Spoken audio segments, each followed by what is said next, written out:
আজকে আমাদের আলোচনার বিষয় আপনারা নিশ্চয়ই জানেন। আমি বলেছি আপনাদেরকে আমি একটা ব্যানার পর্যন্ত দিয়েছি। তো নিশ্চয়ই বুঝেছেন যে আজকে আমরা একটু অমিক্রন নিয়ে আলোচনা করব। আজকে অমিক্রন নিয়ে আমরা কোন জায়গায় দাঁড়িয়ে আছি সেই নিয়ে আলোচনা করব। কেন আলোচনা করছি না, আমার কাছে কিছু মেসেজ এসছে অমিক্রন নিয়ে। অনেকে ভীত, অনেকে ব্যাপারটা বুঝতে পারছে না, এরকম কিছু মেসেজ এসছে। তো সেই কারণে আমি যদিও আমি প্রায় 2 সপ্তাহ বিজ্ঞদাদুর সাথে এই অমিক্রন নিয়ে অনেক কথা বলেছি, আপনারা প্লিজ যাবেন। যারা ভাবছেন, যারা ভয় পাচ্ছেন, যারা আমার আমার আমার অনুষ্ঠানগুলো দেখবেন, টোটালি বিজ্ঞানসম্মত উপায়ে টোটাল সিনারিয়াগুলোকে আমি তুলে ধরেছি। এর আগে এই যে বিজ্ঞদাদু প্রোগ্রাম বললাম, যেখানে আমরা অমিক্রন নিয়ে একটা কমপ্লিট একটা এপিসোড করেছি, এবং সেই আলোচনা করতে করতে আমাদের প্রায় 45 মিনিট 1 ঘন্টা পর্যন্ত লেগে যায়। যদিও এই 1 ঘন্টা সময় মানে অনেকটা সময়, কিন্তু আমরা আলোচনা করি বলে আমরা কন্টিনিউ করি শুধু আপনাদের জন্যে। যে আমি জানি যে সাধারণ মানুষের কাছে যেভাবে রিপোর্ট যাচ্ছে, যেভাবে কোথায় মহারাষ্ট্রে 50টা, কোথায় ভারতবর্ষে 400 টোটাল, এটা এখন একটা বিগ নিউজের একটা হচ্ছে কি মানে হট টপিক, রাইট? এভরিবডি 400 ভারতবর্ষে।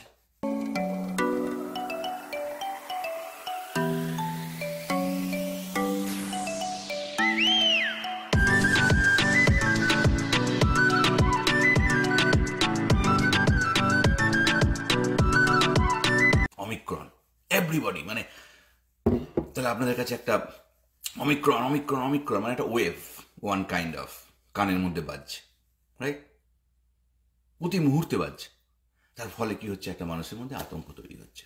সকালবেলা চ্যানেল খুলছেন অমিক্রন, সন্ধ্যেবেলা শুতে যাচ্ছেন অমিক্রন, এটাই হচ্ছে, রাইট?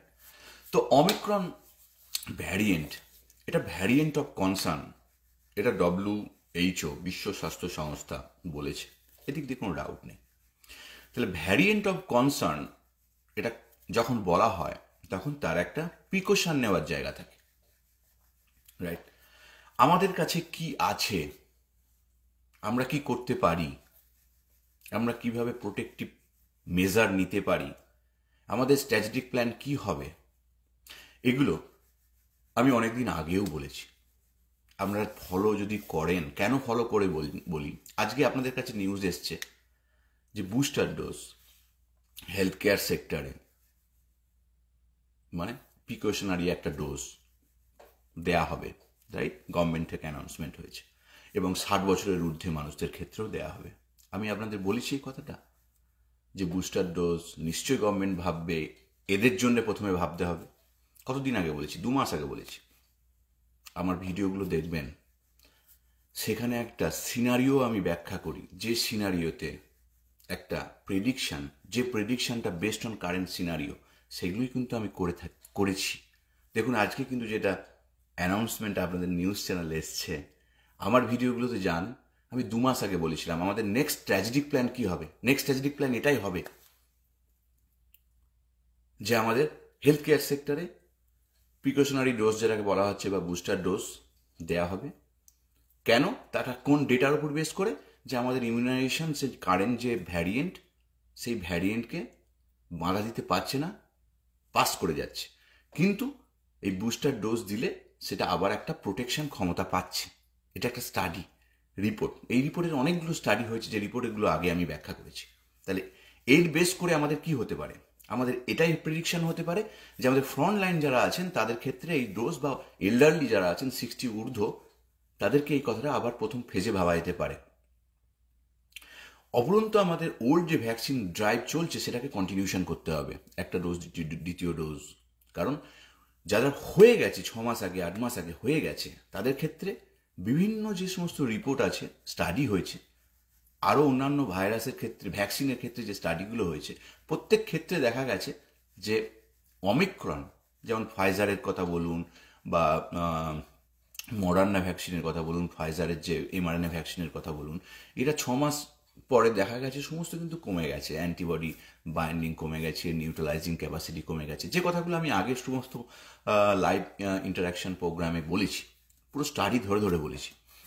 তো আজকে জাস্ট ওভারঅলটা বলছি গল্পের ছলে।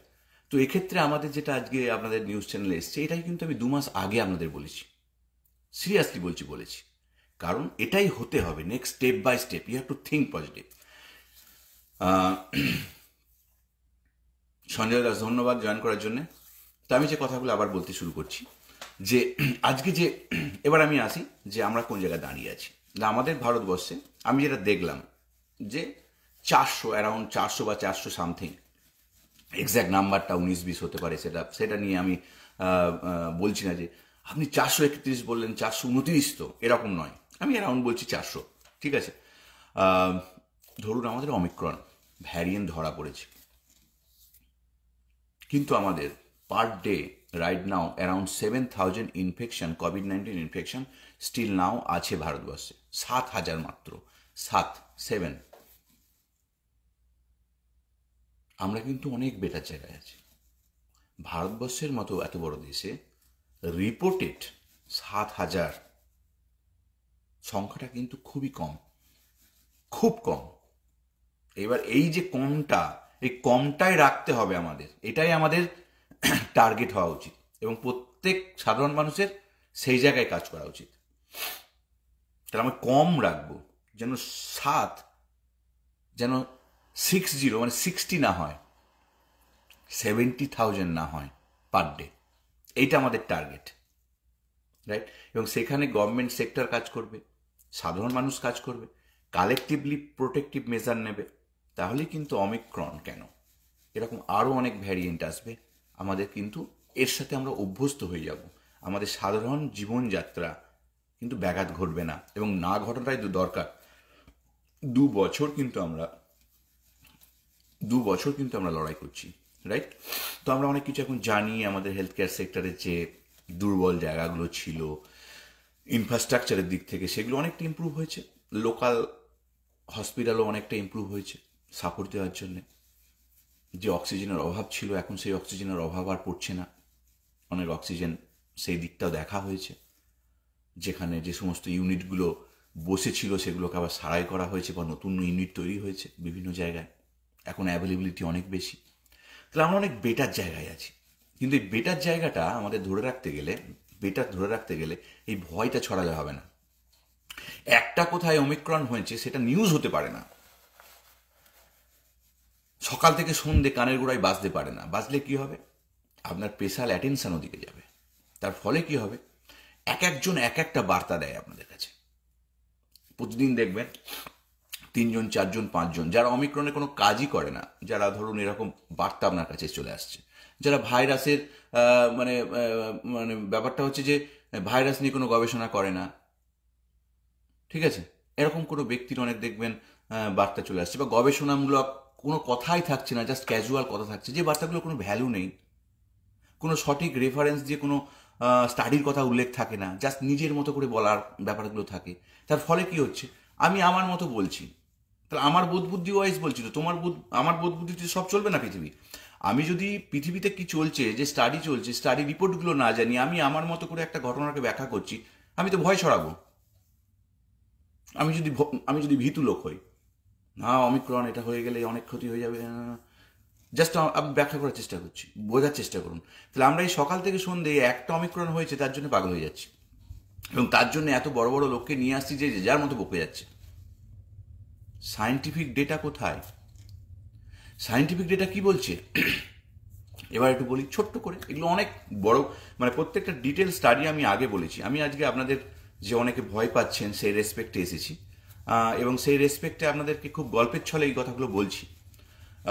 ধরুন আমি যে বললাম যে এই যে আমরা ভ্যাকসিনেশন ড্রাইভে অংশগ্রহণ করেছিলাম, যাদের 2টো ডোজ অলরেডি হয়ে গেছে বিভিন্ন ভ্যাকসিনের, আমি বলেছিলাম যে আমাদের ভারতের যে ভ্যাকসিনগুলো নেওয়া হয়েছে, কোভ্যাক্সিন বলুন, কোভিশিল্ড বলুন, যারা 6 মাস 5 মাস আগে নিয়েছেন, পপুলেশনে নেওয়া হয়েছে, তো সেখানেও কিন্তু আমাদের 6 মাস আগে বা পরে যারা নিয়েছেন তাদের সেরা কালেক্ট করে নতুন অমিক্রন ভ্যারিয়েন্ট বা সিউডো ভ্যারিয়েন্ট দিয়ে, যেটা ইনভিট্রো স্টাডি হয়, সেটা দিয়ে দেখা উচিত এটা রিয়েলি নিউট্রালাইজিং করার ক্যাপাসিটি আছে কি না। যে 6 মাস আগে নিয়েছে তার স্যাম্পেল, সেরা স্যাম্পেলে অ্যান্টিবডি কাজ করছে কিনা, নিউট্রালাইজিং করছে কিনা। তবে হ্যাঁ, আমাদের ইমিউনিটি বিশাল জটিল সিস্টেম। অনলি অ্যান্টিবডি নিউট্রালাইজিং করবে তাহলেই প্রোটেক্টেড এটা নয়। আমাদের memory B cell T cell আছে যেগুলো foreign particle second time infected করলে, যেমন যদি কোভিড-19 সেকেন্ড টাইম কোনো ভ্যারিয়েন্ট ইনফেক্টেড করে, তখন তারা সেজেগুজে অস্ত্র নিয়ে প্রোটেকশন করতে নেমে পড়ে। সেটা কিন্তু আপনি ব্লাড নিউট্রালাইজিং ক্যাপাসিটি থেকে বুঝতে পারবেন না, রাইট? তো সেই জন্যে আমাদের কাছে যে সম্পূর্ণ পিকচারটা কি, সেই পিকচারটা প্রত্যেকের ক্ষেত্রে আলাদা হতে পারে। প্রত্যেকের শরীরের ক্ষেত্রে আমাদের যে ডাইভার্সিটি, ইমিউনিটির যে ডাইভার্সিটি প্রত্যেকের শরীরে রয়েছে, কেউ কম কেউ বেশি, তার উপর অনেকটা ডিপেন্ড করে। তাহলে এই যে জটিল বিষয় আমাদের যে হিউম্যান বডি, তাহলে এর ভেতরের যে গল্প, সেই গল্পগুলো আমাদের একটু একটু জানা দরকার। এবং সেই রেসপেক্টে বলছি, তাহলে ভারতের এই যে কোভ্যাক্সিন, কোভিশিল্ড আমরা যারা নিয়েছি আজ পর্যন্ত, তাদের একটা স্টাডি অন্তত নিউট্রালাইজিং করতে পারছে কিনা সেটা দেখা হলো। সেটা এখনো দেখা হয়নি। সেটা একদিন দেখা হয়ে যাওয়া উচিত ছিল, হয়তো হবে সামনের সপ্তাহে বা তারপরের সপ্তাহে আসবে রিপোর্ট, নিশ্চয় দেখা হচ্ছে। কিন্তু এটা যদি আজকে দেখা হয়ে যেত, তাহলে তার পরবর্তী স্টেপটা কি হবে সেটা নিয়েও অনেক চিন্তা ভাবনা করা যেতে পারতো। যে বুস্টার ডোজ দিলে নিউট্রালাইজিং ক্যাপাসিটি বাড়ছে কিনা, সেটাও কিন্তু একটা স্টাডি। এই স্টাডিগুলো কিন্তু যারা বড় বড় কোম্পানি আছে প্যারালাল, কন্টিনিউ করা উচিত to get A solid evidence base, মানে একটা থেরাপিউটিক পাথ যে আমার বুস্টার ডোজে কাজ করবে।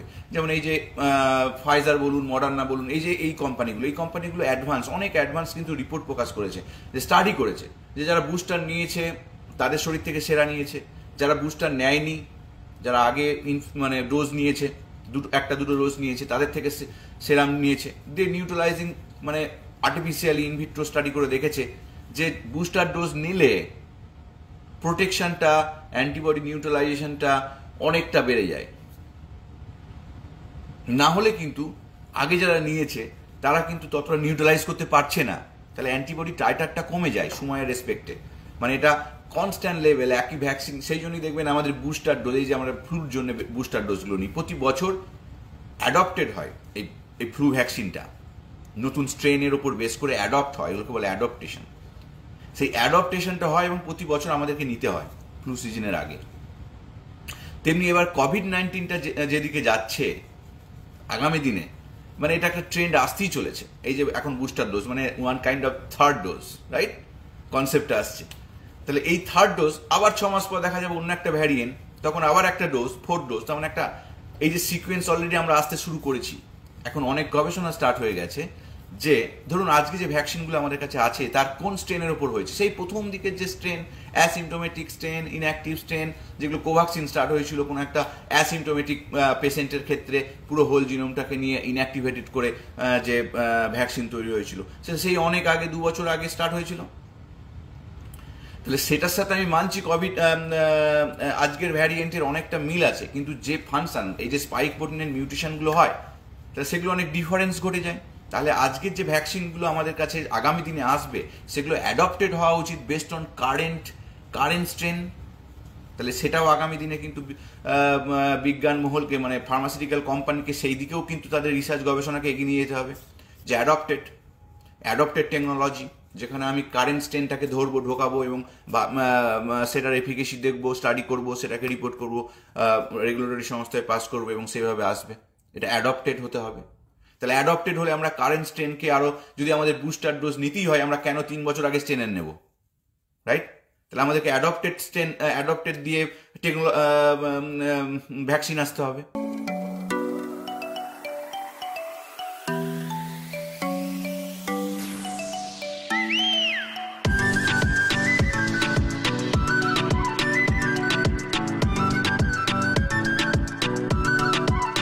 যেটা কারেন্ট স্ট্রেনকে বা তার আগের স্ট্রেনটাকে করবে, অনেকটা বেশি সিমিলারিটি পাবে, তাহলে অনেকটা বেশি নিউট্রালাইজিং ক্যাপাসিটি পাবে।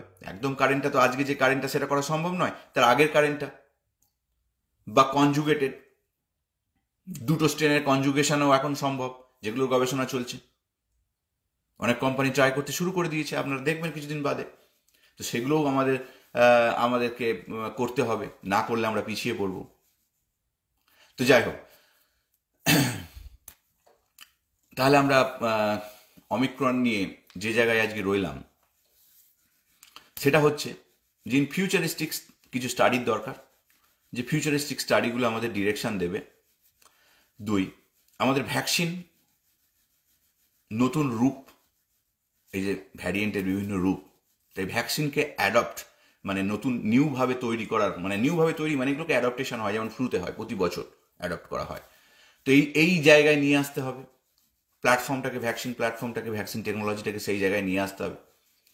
3, যে এই যে শুরু হচ্ছে আমাদের হেলথ কেয়ার সেক্টরের বুস্টার ডোজ বা 60 ঊর্ধ্ব বুস্টার ডোজ শুরু হবে জানুয়ারি মাসে, যেগুলো রিসেন্টলি আপনারা পেয়েছেন, গতকাল বা গত অ্যানাউন্সমেন্ট পেয়েছেন।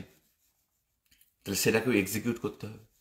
এবার যারা পেলেন না, এই যে বলছে 15 বছর থেকে 18 বছর ছেলে মেয়েদের ভ্যাকসিন, তো এটা আমি 4 মাস আগে অ্যাপ্রুভাল পেয়েছিল জাইডাস ক্যাডিলার, এখনও এক্সিকিউট হয়নি, এবার এক্সিকিউট হচ্ছে। এবার ধরুন কোভ্যাক্সিনও একটা অ্যাপ্রুভাল পেয়েছে, এমার্জেন্সি ইউজ অ্যাপ্রুভাল 12 থেকে 18 এরকম, বা 15 থেকে 18 বছর ছেলে মেয়েদের জন্য, রাইট? তো ওদের ভ্যাকসিনও পেয়েছে। তাহলে দুটো ভ্যাকসিন 15 থেকে 18 এই রেঞ্জের ছেলে মেয়েদের জন্য রাইট নাও অ্যাপ্লিকেবল। অ্যাটলিস্ট 15 থেকে 18 হলে স্কুল, হাই স্কুল ছেলে মেয়েরা অনেকটা প্রোটেক্টেড হয়, রাইট? তো সেটা এতদিন ম্যানুফ্যাকচারিং করতে টাইম লেগে গেল।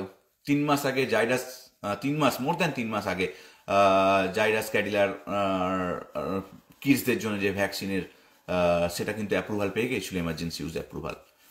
রিসেন্টলি কোভ্যাক্সিন পেল 15 থেকে 18। তাহলে এই যদি জাইডাস ক্যাডিলাটা একদিন ডিস্ট্রিবিউট হয়ে যেত, এই যে স্কুল খুলেছে, তারা আরও বেশি প্রোটেক্টেড থাকতে পারতো। তাহলে আমরা সেই অনুযায়ী রেডি নয়। সামনের 6 মাস পর কী হবে আমরা সেটা ভাবছি না, ভিশনারিভাবে ভাবছি না। এবার যারা ফেজ 3-তে ট্রায়াল করছে, যাদের পজিটিভ ইন্ডিকেশন আছে, ইন্টারিম ডেটা বার করছে, হ্যাঁ, তারা ম্যানুফ্যাকচারিংটা করছে না। সেই সময় ম্যানুফ্যাকচারিং যদি করতো তাহলে আজকে বাজারে সেগুলো অনেকদিন আগে চলে আসতো, আমরা অনেকটা এগিয়ে যেতাম। তাহলে সেখানেও আমরা স্লো ডাউন হয়ে যাচ্ছি। এবার ভারতবর্ষের মতো দেশে এত তাড়াতাড়ি সব জায়গা কভার করা, সব ছেলেকে কভার করা, সেটাও একটা 6 মাসের প্রজেক্ট। যতই আমরা 1 বছরে 1.5 কোটি ভ্যাকসিনেশন ইনজেক্ট করি না কেন, সেখানেও আমাদের 4 মাস 6 মাস লেগে যাবে। তাহলে আমরা যদি প্রি প্ল্যান হয়ে আগে থেকে তৈরি থাকি, তাহলে আমরা কিন্তু অনেকটা আগে থেকে স্টার্ট করে দিতে পারতাম। যে 3 মাস আগে থেকে আমরা স্টার্ট করতে পারতাম, সেটা হয়নি। এবার থেকে স্টার্ট হবে, সেখানে আমরা পিছিয়ে পড়লাম। তো যাই হোক, ওভারঅল আমাদের প্রচুর স্ট্র্যাটেজিক প্ল্যানিং দরকার। সেই স্ট্র্যাটেজিক প্ল্যানিংগুলোই কিন্তু সঠিক সময় নেওয়া দরকার, এবং সেই সঠিক সময়ে যদি আমরা সেগুলো নিতে পারি, আমরা কিন্তু ওভারকাম করতে পারবো। এবার অমিক্রন জিনিসটাকে নিয়ে একটুখানি বলি, আপনারা যারা ভয় পাচ্ছেন। স্পাইক প্রোটিনে অনেকগুলো মিউটেশন আছে, অনেক মিউটেশন, যেগুলো সাধারণত অন্যান্য ভ্যারিয়েন্টের ক্ষেত্রে, ডেল্টা ভ্যারিয়েন্টের ক্ষেত্রে দেখা যায়নি। তাই ডেল্টা আস্তে আস্তে, যেমন ইউএসএ রাইট নাও বলছে অমিক্রন নাকি প্রিডমিনেট। এত তাড়াতাড়ি প্রিডমিনেট হলো কি করে? কারণ অমিক্রন অনেক আগে থেকেই ছিল, না হলে কি করে হয়? অমিক্রন ট্রান্সমিশন নাকি 2 গুণের ওপর ট্রান্সমিশন করে, 2 থেকে 3 গুণ, কেউ 2 গুণ বলছে, কেউ 3 গুণ বলছে, তার মানে বেশি করে। তাহলে অন্যান্য ভ্যারিয়েন্টের থেকে অমিক্রন ট্রান্সমিশন বেশি করে। ট্রান্সমিশন কি করে? কি অন্য কোনোভাবে করে না, একই রকম করে। আগের যে ভ্যারিয়েন্টগুলো যে ট্রান্সমিশন যেভাবে করে, সেইগুলো রকমভাবেই ট্রান্সমিশন করে। আমাদের ওই, আমরা যদি মুখ, নাক, দ্যাটস ইট, আর হাত, তাহলে আমরা একটা মাস্ক পরবো, এটা কমন সেন্স। মাস্ক কি সব কিছু আটকাবে? না, ভাইরাস লোড কমাতে পারে, সেটাই সেফ। যদি আমরা পাশাপাশি 2 জন থাকি, অনেকটা কমিয়ে দেবে। ডিস্টেন্স কম থাকলেও আমাদের প্রোটেকশন দেবে, ভাইরাস লোড কমাবে, আমাদের প্রোটেকশন দেবে। আমাদের হাতে এছাড়া তো কিছু নেই। সবসময় এটা হচ্ছে প্রিভেন্টিভ মেজার, এর জন্য কোনো মেডিসিন নিতে হচ্ছে না, জাস্ট একটা মাস্ক পরতে হচ্ছে, আমরা পরবো, রাইট? গেল। তাহলে আমরা অমিক্রন নিয়ে জাস্ট প্রিভেন্টিভ মেজার কথা বলছি, এবং অমিক্রনের এই যে স্পাইক প্রোটিনের 30টার ওপর মিউটেশন, তার ফলে কি হবে? যে মিউটেশনগুলো এমনভাবে শেপটাকে চেঞ্জ করে দেয় স্পাইক প্রোটিনের, কারণ স্পাইক প্রোটিনটা তো বাইন্ড করে আমাদের লাং সেলে, লেটাস সাপোজ লাং সেলে, যখন ACE2 অ্যাঞ্জিওটেনসিন কনভার্টিং এনজাইম 2 রিসেপ্টরের সাথে বাইন্ড করে, তাহলে সেপটা এই যে আমাদের মিউটেশনের ফলে প্রোটিনের যখন 3 ডাইমেনশনাল স্ট্রাকচার টার্সিয়ালি স্ট্রাকচার হয়, তাহলে মিউটেশনের ফলে লিটল বিট চেঞ্জ হয়ে যায়, এমনভাবে চেঞ্জ হয়ে যায় যেটা খালি চোখে আপনি হয়তো বুঝবেন না। এগুলো সবই তো অন্যভাবে দেখতে হয়, ক্রিস্টালোগ্রাফি করে স্ট্রাকচার করা হয় প্রোটিনের। তো সেই যখন বাইন্ডিং হয় রিসেপ্টরের সাথে, সেই বাইন্ডিংটা তখন কি হয়, এমন হয়তো অ্যাফিনিটি অনেক বেড়ে গেল। অ্যাফিনিটি অনেক বেড়ে গেল মানে কি, অনেক ভাইরাস লোড হতে শুরু করলো, বাইন্ডিংটা ইজি হতে শুরু করলো, অ্যাফিনিটি অনেক বেড়ে গেল, রাইট? তো আমাদের সেই জন্য ট্রান্সমিশনটা অনেক বেশি হবে। এবার বলছে এই যে নিউট্রালাইজিং করতে পারছে না, আমাদের পুরনো যে ডোজগুলো নিয়েছে সেগুলো অতটা 6 মাস আগে যারা নিয়েছে তাদের শরীরে নিউট্রালাইজিং মানে আছে, যেটা সিগনিফিকেন্ট থ্রেশহোল্ডের থেকে অনেক কম, মানে এটার প্রোটেকশন দিচ্ছে না, রাইট? তাহলে সেক্ষেত্রে কি হচ্ছে, তাহলে আমাদের যে এই যে এরা এমন একটা নতুন ভ্যারিয়েন্টের, এটা ভ্যারিয়েন্ট এই যে আমাদের পুরনো অ্যান্টিবডি আছে সেটাকে বাইপাস করে চলে যাচ্ছে, মানে খাপে খাপে লাগছে না। একটা অ্যান্টিবডি ওয়াই শেপ স্ট্রাকচার হয়, ওয়াই শেপ স্ট্রাকচার হয়, সেখানে বাইন্ড করে, ঠিক আছে? তো সেখানে বাইন্ড করতে পারছে না, সে বাইপাস করে চলে যাচ্ছে, তাহলে নিউট্রালাইজ হচ্ছে না। যদি বাইন্ড করে যেত নিউট্রালাইজ হয়ে যেত, কিন্তু বাইন্ড করছে না বা বাইপাস করে যাচ্ছে, হয়তো দেখা যাচ্ছে 10% বাইন্ড করছে, 90% বাইপাস করে যাচ্ছে, রাইট? তাহলে বাইন্ডিং ক্যাপাসিটি কমে গেছে, যেহেতু স্পাইক প্রোটিনের মিউটেশনটা অনেকটা হয়েছে। এইবার অমিক্রন কি, অমিক্রন রাইট নাও এ কি খুব এটা কি বললাম, এটা কন্টাজিয়াস, মানে এটা খুব তাড়াতাড়ি সংক্রমিত হওয়ার রাখছে, কিন্তু এটা কি ফ্যাটাল? এখনো পর্যন্ত মৃত্যুর সংখ্যা খুব কম, রাইট? সাউথ আফ্রিকাতে যেখানে এই প্রথম অরিজিন ধরা পড়েছিল, সেখানে একটা রিসেন্ট স্টাডি হয়েছে। সেই রিসেন্ট স্টাডিতে বলা হয়েছে যে হসপিটালাইজেশনস ডিউ টু অমিক্রন 80% কম। সেখানে বহু মানুষ অমিক্রণে আক্রান্ত। ডেল্টার সাথে কম্পেয়ার করে একটা স্টাডিতে বলা হয়েছে যেখানে হসপিটালাইজেশন 80% কম। ভালো করে বুঝুন, তাহলে আমাদের আতঙ্কের কারণ আছে? নেই। রিস্ক ফ্যাক্টর কম, তা বলে কি আমরা অবহেলা করব? না। এর সাথে আমাদের কমন যে সমস্ত কোল্ড, এই যে আমরা এখন মাঝে মাঝে জ্বর হয়, কাশি, হ্যান ত্যান, অনেক সময় হয়তো কমন কোল্ডের জন্য, কমন কোল্ড ভাইরাস ডিস্টিংগুইশ করাটা খুব ডিফিকাল্ট হয়ে যায়। ডিস্টিংগুইশ করা যে আমাদের কোভিড কিনা খুব ডিফিকাল্ট হয়ে যায় প্রত্যেকের ক্ষেত্রে। না টেস্ট করলে তো ডিস্টিংগুইশ করা যায় না। তাহলে একটা জিনিস মাত্র আমরা অনেক সময় হয় কোভিডে, অনেক সময় স্বাদ, গন্ধ, এটা সকলের নয়, অনেক সময় সেটা পায় না। কোল্ডের ক্ষেত্রে কিন্তু এই স্বাদের এই বা গন্ধের এই ডিস্টারবেন্সটা আসে না, এই একটা। কিন্তু সেটা তো সকলের জন্য নয়, সকলের যে আমাদের স্বাদ চলে যাবে, গন্ধ চলে যাবে, এরকমও নয় কোভিড-19 আক্রান্ত হলে। তাহলে আলটিমেটলি আমাদের একটা টেস্টিং, আর্লি টেস্টিং, আপনি বুঝবেন যদি এটা হয়, ডাক্তার দেখাবেন। অন্যান্য সিমটম প্রথমত এখন হচ্ছে যে যদি কারো জ্বর, সর্দি, কাশি হয়, you have to make separate yourself from your family first. Separate হলেন মানে কি, টেকিং প্রিকশন, বাড়িতে সবাই মাস্ক পরে থাকবেন, জানলা দরজা খুলে রাখবেন, শীতকাল হলে কম বেশি খোলাবেড়া করবেন, ভেন্টিলেশনটা রাখবেন, আর ডিস্টেন্স মেনটেন করবেন 1 দিন 2 দিন 3 দিন, দ্যাটস ইট। যদি আপনার নর্মাল কোল্ড ভাইরাস থেকে হয়, আপনি তো সুস্থ হয়ে উঠলেন, কিন্তু রাখুন এটা, ইটস সেভস লাইফস। বাড়িতে অনেক বয়স্ক মানুষ থাকে, বয়স্ক বাচ্চা ছেলে মেয়ে থাকে, আমরা সবসময় আগলে রাখি। যদি বাচ্চাদের সংক্রমণ রেট এখনো খুব কম, যেহেতু আমরা আগলে রাখি বলে। ভাইরাস কিন্তু ডিস্টিংগুইশ করে না কে বৃদ্ধ, কে বাচ্চা, কে মধ্যবয়সী, তাদের একটা হোস্ট দরকার, রাইট? তাহলে আমাদের পরিবারকে আগলে রাখতে গেলে আমরা যারা পরিবারের মাথা, তাদেরকে একটু বুদ্ধি রাখতে হবে। একটু আগলে রাখি না, মানে ব্যাপারটা হচ্ছে যে এটা ভয়ের তো কিছু নেই, আমরা তো বেঁচে আছি, আমরা 2 বছর লড়াই করেছি, আমরা অনেক অ্যাডপ্ট হয়েছি, আমাদের শরীরে প্রচুর ক্ষমতা। শুধু অমিক্রন কেন, প্রতিনিয়ত মানে কত ভাইরাস, কত ব্যাকটেরিয়ার সাথে আমাদের ডিফেন্স সিস্টেম ডিফেন্স করছে, উই ডোন্ট নো। আমরা মিলিয়ন মিলিয়ন ব্যাকটেরিয়া ভাইরাসের সাথে সহাবস্থান করি, আমাদের সিস্টেম তাদের সাথে কত লড়াই প্রতিনিয়ত করে চলেছে, উই ডোন্ট নো। নিজেদের প্রতি কনফিডেন্স রাখুন। তাই বলে কি আমি আলিঙ্গন করব কোভিড-19 সংক্রমণকে? নিশ্চয়ই নয়। সেই জন্যই আমাদের প্রিভেন্টিভ মেজার। আমাদের বুদ্ধিমত্তা কি দেবে না ট্রেসিং। আমরা আইডেন্টিফাই করতে শিখব, টেস্টিং করাবো, স্মার্ট হব। যদি বুঝি যে আমার রিয়েলি সিরিয়াস কিছু সিমটম আসছে, আমি হসপিটালে চলে যাব কুইক। এইগুলোই কিন্তু আমাদেরকে সেভ করবে। যারা লেট করে, ডিলে করে, টেস্টিং না করায়, যারা সিমটম আসছে বাড়িতে অবহেলা করে, তাদের ক্ষেত্রে রিস্ক ফ্যাক্টর বহু বেড়ে যায়। এবং বহু মানুষ জাস্ট নিজের অবহেলায় প্রাণ হারায়। জাস্ট নিজের অবহেলায় বহু মানুষ প্রাণ হারায়। সেটা তো জানা যায় না কত অবহেলা সে করেছে, কিন্তু এটাই সত্যি। অনেকে মানুষ নিজের অবহেলাতেই প্রাণ হারায়।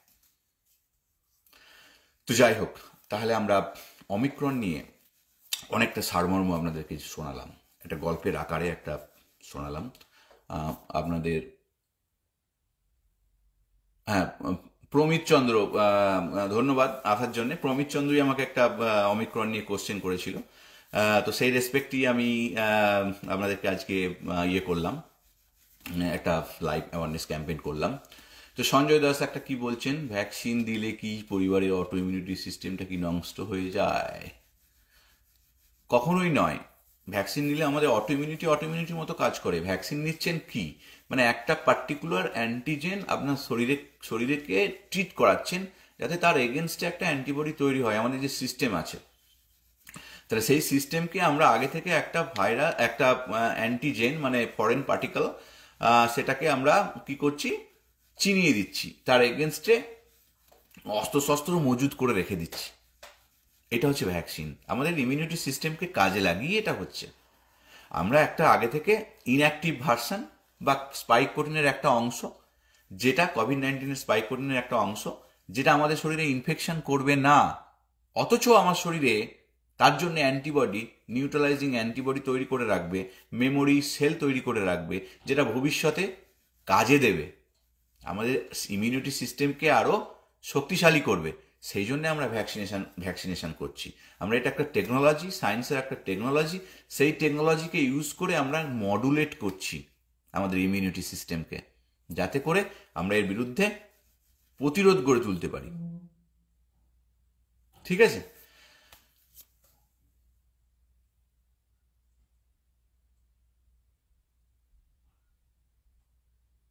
আচ্ছা, পরমিত চন্দ্র স্যার, ডিএনএ ভ্যাকসিন কি ভালো কাজ দেবে?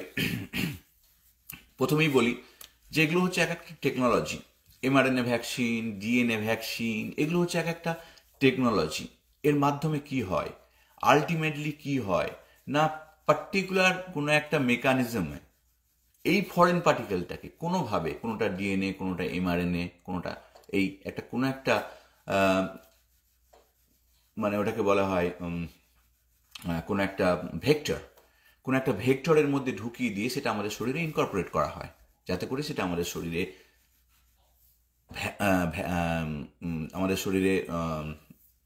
ওটা কি করে, ইনফেকশন না করে, আমাদের শরীরে ইনফেকশন করবে না, কিন্তু আমাদের শরীরে অ্যান্টিবডি তৈরি করবে। তো এগুলো হচ্ছে ডিফারেন্ট টেকনোলজি। প্রত্যেকটা টেকনোলজি তার নির্দিষ্ট জায়গায় যথেষ্ট মাত্রা রাখে। কখনো নিউ টেকনোলজি আসে, ঠিক আছে, তাহলে নিউ টেকনোলজিতে কি সব কিছু কাজ করে? যেমন এই যে এমআরএনএ ভ্যাকসিন, এমআরএনএ টেকনোলজি যেটা কোভিড-19 ক্ষেত্রে হয়েছে, রিসেন্টলি ফ্লু ভ্যাকসিনের ক্ষেত্রে এটা ট্রাই করা হয়েছিল, এখনো পর্যন্ত কাজ করেনি, রাইট?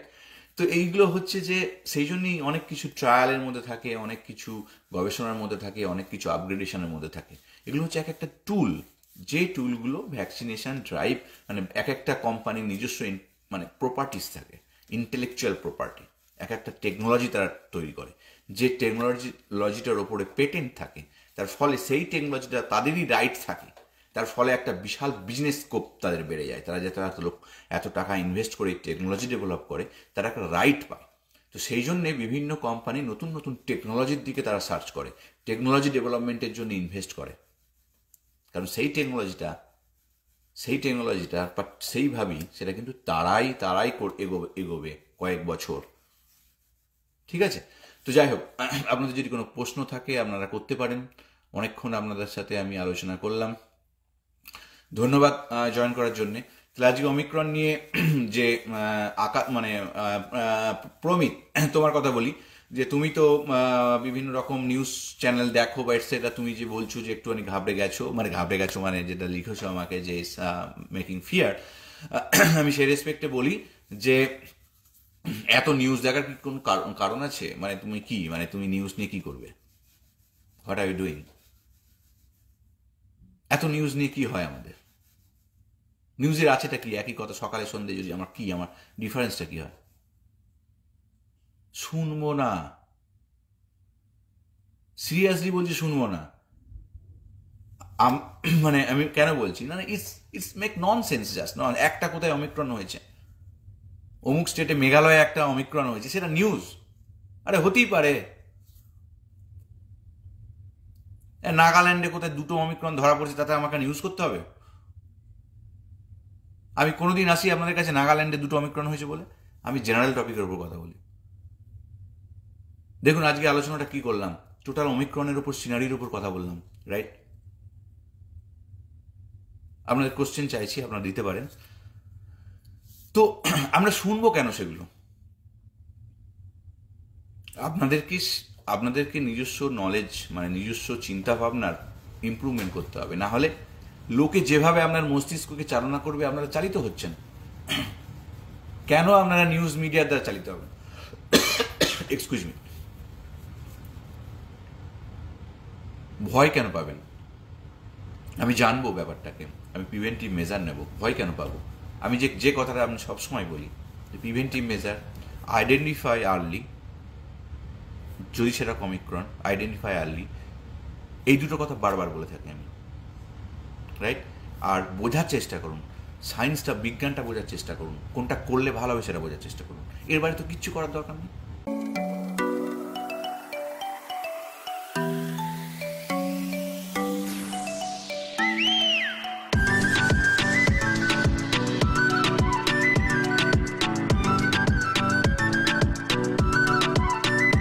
নিজের কাজ করুন। আমি মিনিমাম এক্সপোজার করব, আমি খুব সংযত লাইফস্টাইল করব। আমি যদি এখন গিয়ে ওই যে পার্ক স্ট্রিটে হাজার হাজার লোক এক জায়গায় নাচানাচি করছে, সেখানে যদি আমি না যাই, আমার কি ক্ষতি হবে? আমি ঘরে টিভি চালিয়ে নাচানাচি করব, মিউজিক চালিয়ে। অল্টারনেটিভ ভাবতে হবে। আমি কেন বললাম রিস্ক ফ্যাক্টরটা কমানোর কথা বললাম, রাইট? আমার এখন রিস্ক আছে, আমি কেন রিস্কটা নিতে যাব? শুধু তো যে আমারই হচ্ছে না, পুরো ফ্যামিলিকে রিস্কে ফেলছি। রিস্ক কেন বলছি? কোভিড হলেই কি তার খুব বিপদ? না। অনেক মানুষের তো অ্যাসিমটোমেটিক নিয়ে তো আমরা কথাই বলছি না, কারণ আমরা তো জানি না আমার হয়েছে কিনা, তার তো কিছু করার নেই, আপনি নিজেই জানেন না। তাহলে আমরা যদি এই প্যারামিটারগুলো মেনটেন করি যে আমার এখানটায় যাওয়াটা ঠিক হবে না, এখানে আমাকে মাস্ক পরে থাকতে হবে, তাহলে আমরা এই রিস্ক ফ্যাক্টরটাও কমাবো, অ্যাসিমটোমেটিক হওয়ার রিস্ক ফ্যাক্টরটা কমাবো। কারণ আমার অ্যাসিমটোমেটিক হয়েছে, আমি জানি না, ফ্যামিলিতে আমি সেইভাবেই মিশছি, আমার দেখা গেল ফ্যামিলিতে অন্য কারো সিমটোমেটিক হয়ে গেল এবং সিভিয়ার সিমটোমেটিক হয়ে গেল, উই ডোন্ট নো। সেই জন্য আমাদের প্রিভেন্টিভ মেজারটা প্রয়োজন, যে কালেকটিভলি আমরা এই এক্সপোজারগুলো কম করব। তো যত কম করবেন প্যারামিটারগুলো, তত আমার রিস্ক ফ্যাক্টরটা কমবে। সেইটাই হচ্ছে আমাদের বুদ্ধিমত্তা, নাহলে নাথিং। সেইটা যারা ক্যালকুলেশন করে চলে, দে আর টোটালি ব্যালেন্স ওয়েতে এই কোভিড প্যান্ডামিক টাইমটাকেও ওভারকাম করতে পারছে। অন্যজন উৎকণ্ঠায় থাকছে, আরে আমি মুম্বাই 45টা হয়েছে বলে আমার এত মারামারি কি আছে, আমি কেন আমি অত ভয় পাবো? আজকে ভারতবর্ষে 400 বলে কেন ভয় পাবো? আমি তো 4 লক্ষও দেখেছি। কিন্তু আজকে যে আপনাকে যে ইনফরমেশনটা দিচ্ছি, যে আমাদের যে স্ট্রাকচার অনেক আগে ছিল, এখন সেগুলো কিন্তু অনেকটা ইমপ্রুভড হয়েছে। দেখুন, হঠাৎ করে প্যান্ডামিক এলো। এই প্যান্ডামিক আপনিও লাইফে দেখেননি, আমিও লাইফে দেখিনি, খুব কম মানুষ দেখেছে। 100 বছর আগের প্যান্ডামিক তো কেউ দেখেনি, 100 বছরের উপর আগে বেঁচে নেই কেউ। আজকে প্যান্ডামিক দেখছি, এন্ডেমিক দেখেছি, ছোট ছোট এন্ডেমিক হয়েছে, এখানে হয়েছে, ওখানে হয়েছে। নিপা ভাইরাস কিছু মানুষকে মেরেছে, ওখানে ইবোলা ভাইরাস কিছু মানুষকে মেরেছে। এগুলো ছোট ছোট এন্ডেমিক, এগুলো আমরা দেখেছি। প্যান্ডামিকটা, গ্লোবাল প্যান্ডামিকটা আমরা প্রথম দেখছি। তো ইনিশিয়ালি আমাদের বিপর্যয় এসছে, আমরা অনেককে হারিয়েছি, আমরা জানি না, চিনি না, অনেক কিছু ব্যাপারটা হঠাৎ করে হয়েছে। কিন্তু আজকে আমরা সব চিনি, জানি, সব বুঝি, সব জানি, তারপরে কেন ভয় পাবো? আমরা সাবধানতা নেব, প্রিকশন নেব, যে প্রিভেন্টিভ মেজার আছে সেটা নেব। ভ্যাকসিনেশন ড্রাইভ যারা করেননি তারা যারা এলিজিবল হয় ভ্যাকসিন নেবেন, সেটা আমরা কারেন্ট প্রোটোকল মেনটেন করব। আর রিস্ক ফ্যাক্টরটা কমানোর জন্য লাইফস্টাইলে যেটা করার জন্য দরকার সেটাই করবো, দ্যাটস ইট। এছাড়া তো আমাদের কিছু করার নেই, সেটাই করব। আবার নিজের কাজও করব, কাজটাও করতে হবে। তো যাই হোক, এইভাবেই কিন্তু আমরা এই কোভিড-19 প্যান্ডামিককে আগামী দিনে জয় করব। তো খুব ভালো লাগলো হঠাৎ করে আপনাদের কাছে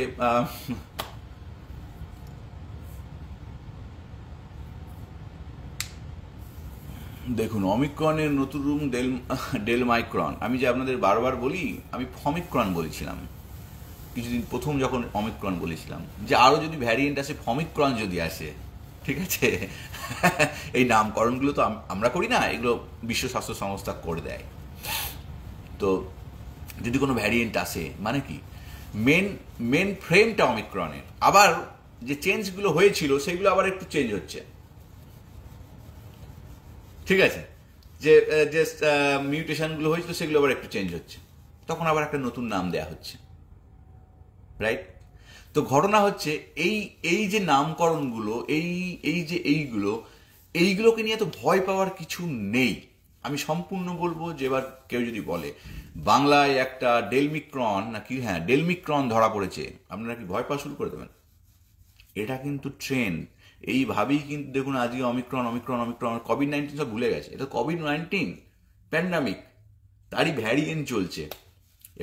এবার ডেলমিক্রন যদি বলে, ডেলমিক্রন ডেলমিক্রন ডেলমিক্রন, মানে আবার একটা আপনার কানে bad waves, bad sound, right?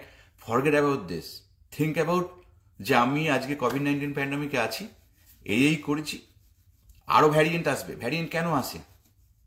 Variant যত সে রেপ্লিকেশন করার জায়গা পায়, যত ইনফেকশন বাড়ে, ইনফেকশন তো আমাদের কন্টিনিউ করছে। ভালো করে বুঝুন, আজকে রিপোর্টেড ইনফেকশন ভারতবর্ষে প্রায় 7,000-এর কাছাকাছি, 6,900 সামথিং, রাইট? 7,000-এর কাছাকাছি। এটা কন্টিনিউ চলছে, মাসের পর মাস চলছে, রাইট? এই ধরনের 10,000-এর নিচে। তাহলে সংক্রমণ তো একটা আছেই। তাহলে সংক্রমণ যত হবে, তাহলে ভাইরাসগুলো সংক্রমণ কী করে করছে? রেপ্লিকেশন করছে, বংশ বিস্তার করছে। তাহলে আপনি বংশ বিস্তার করতে যাবে, তখনই জেনেটিক কোডটাকে কপি করতে হয়। তো কপি করতে আমাদের অপত্যে আমাদের জেনেটিক কোড কপি হয়ে যায় একটা সিস্টেম মেকানিজমে। তাহলে ওরা যখন কপি করছে তাদের জেনেটিক কোডটাকে, তখন কিছু কোড ভুল করে ফেলছে, মিউটেশন হয়ে যাচ্ছে। সেই কোডটা যখন আবার অর্গানাইজড হয়ে যাচ্ছে, তখন দেখা যাচ্ছে ওই কোডটা একটু ফাংশনটা চেঞ্জ হয়ে যাচ্ছে। যদি কোনো ফাংশনাল কোডনের কোনো চেঞ্জ হয়ে যায়, তখন একটা ফাংশনাল চেঞ্জ হয়ে যাচ্ছে। সেটা কখনো এই যে ট্রান্সমিশন ক্ষমতা বাড়াচ্ছে, কখনো হয়তো দেখা যাবে যে ওই ভ্যারিয়েন্টের কোনো কাজই নেই, ওটা নাথিং, অথচ সেটা অন্য ভ্যারিয়েন্ট, তার একটু চেঞ্জ হয়েছে স্ট্রাকচারালি, সিকোয়েন্স ওয়াইজ, ঠিক আছে। আবার কখনো দেখা যাচ্ছে ওর ফ্যাটাল ক্ষমতা অনেক বেড়ে গেছে। কখন, মানে আমি কি বলছি, এইভাবে হয়, রাইট? তো সেই জন্যে এইগুলোকে নিয়ে এত অরিড হওয়ার কিছু নেই। ব্যাপারটা বোঝার চেষ্টা করুন। আমাদের সংক্রমণটাকে যদি আমরা আরও কমাতে পারি, তাহলে আমরা এত ভ্যারিয়েন্টও আগামী দিনে দেখব না। যদি সংক্রমণ না হয়, ভ্যারিয়েন্ট কমতে বাধ্য।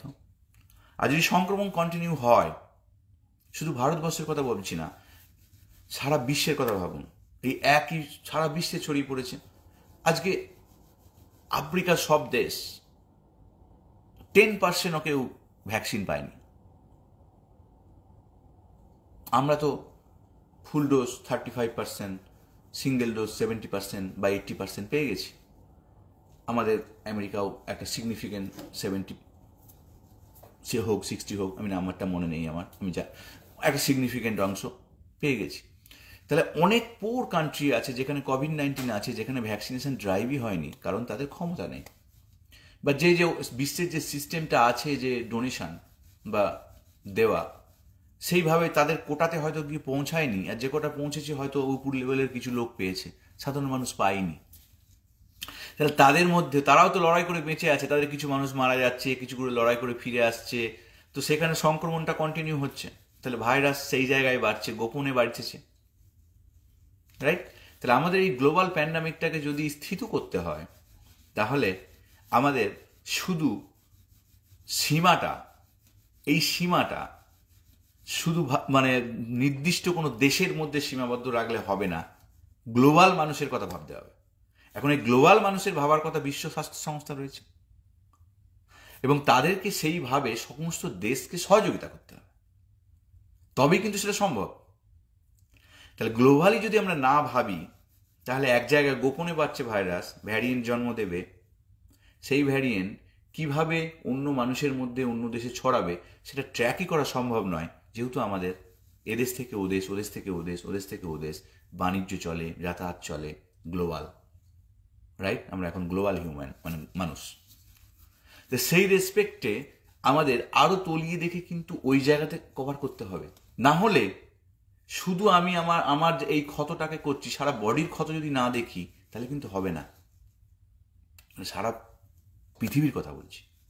তাহলে সেটা করতে গেলেও তো একটা বিশাল স্ট্রাকচারের প্রয়োজন, প্রত্যেকটা যারা উন্নতশীল দেশ বা তাদের সহযোগিতার প্রয়োজন, নিশ্চয়ই তারা সহযোগিতা করছে, হয়তো এখনো অ্যাডিকোয়েট সাপোর্ট সেখানে গিয়ে পৌঁছাচ্ছে না, তাহলে তাদেরকেও সেই জায়গায় নিয়ে আসতে হবে। তুমি ধরো 80% চলে গেছো, সেখানেও তো 30% আসা দরকার।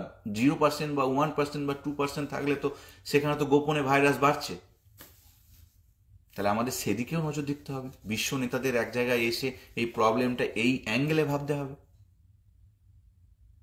যদি সেই অ্যাঙ্গেলে ভাবতে পারে, তাহলে আমরা গ্লোবালি যখন ব্যাপারটাকে মিনিমাইজ করতে পারবো, তখন এটা একটা আলটিমেটলি সময় একটা থিতু হয়ে যাবে, বা সেটা কোনো রিস্ক ফ্যাক্টর সেরকম ক্যারি করবে না। ফ্লুর মতো প্রত্যেক বছর সিজনারি আসবে, এবং সেখানে আমাদের হয়তো একটা প্রতি বছর একটা অ্যাডপ্টেড ভ্যাকসিন ফর কোভিড আগামী দিনে আসতে পারে, রাইট? এলো তো এইভাবে আর কি ব্যাপারটাকে তখন দেখা যেতে পারে।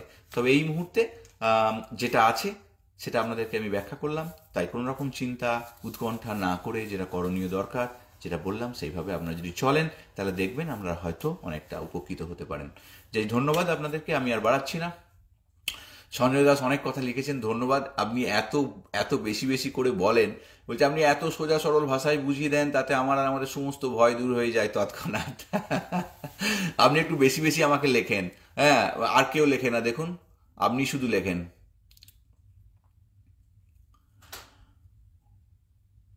জাবিবুর ধন্যবাদ।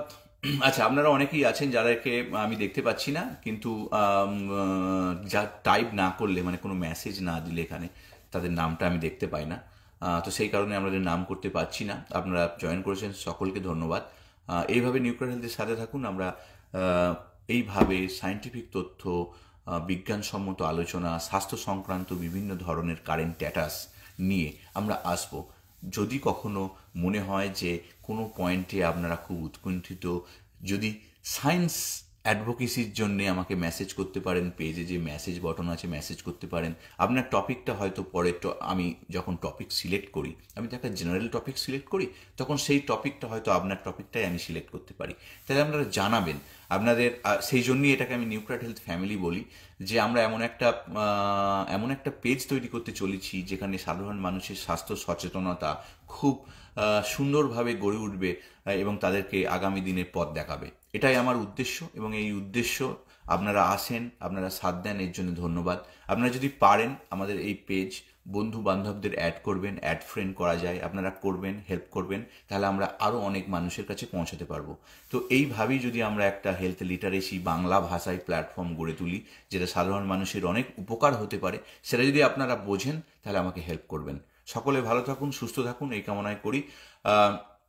Thank you very much. আবার আসবো এইভাবেই কোনো না, মানে নেক্সট কোনো দিন কোনো একটা নির্দিষ্ট টপিক নিয়ে।